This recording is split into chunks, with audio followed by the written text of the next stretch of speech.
appelé Touched in Paris, touché à Paris. It was 1980 and I was living in a garret in 28 Rue Bobillot, Paris 13e, next to the corner chemist shop. The vivid painted red walls with a foam red sofa bed took almost the whole studio and was very hot in the summer. In fact, I kept the sofa permanently down, so there was only room for a table and 2 chairs. The integrated kitchen was cleverly built, like in a caravan, but I didn't cook much. And the red brick rooftop seen from the window were picturesque, as I was on the 10th floor with a lift that only went up, but you had to walk down. I was renting a chambre de bonne.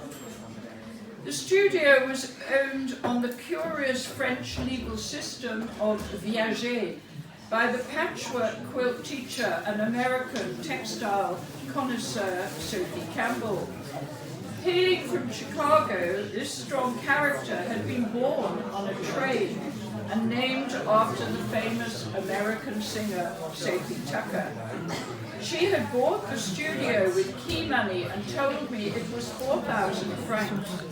Sophie lived nearby in a rented flat with her American partner, who would come round to collect the rent of 800 old francs, and we would play trick-track and chat about things, eating croissants and pain chocolat.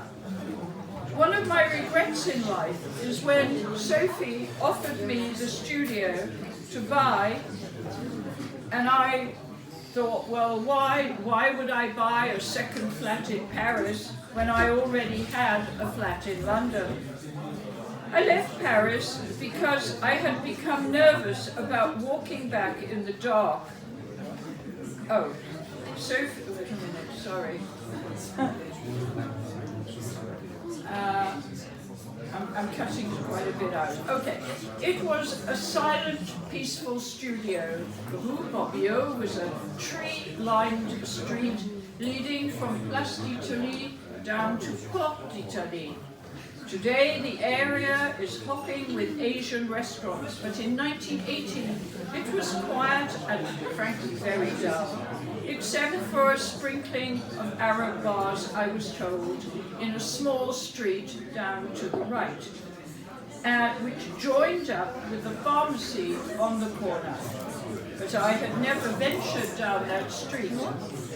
One night, I was walking back alone after midnight. I was aware of a hooded being of the male species pass me by to go down the dark street. He pinched my bottom. Mon Dieu! I was in shock and screamed at him in French, maniaque sexuel. It was the only thing that came to mind. The being vanished into the night, and I quickened my pace before running. It was the witching hour, and there were no pumpkins to be seen. Then I thought, what if he comes round the corner and attacks me? I started to panic. My heart was pounding. I sensed that the being would come round the dreaded corner. I reached the black-wrought decorative iron gate of my building and pushed the door code. I was just pushing the door, so my heart was beating so loudly I could hear it in the silence of the night when he appeared. He mounted both the steps and gazed at me directly, no doubt seeing the terror in my eyes. He was a French student type with long, greasy, unkempt hair, in his 20s, clearly on drugs. Slowly he said, "Je ne suis pas une maniaque sexuelle." Merci.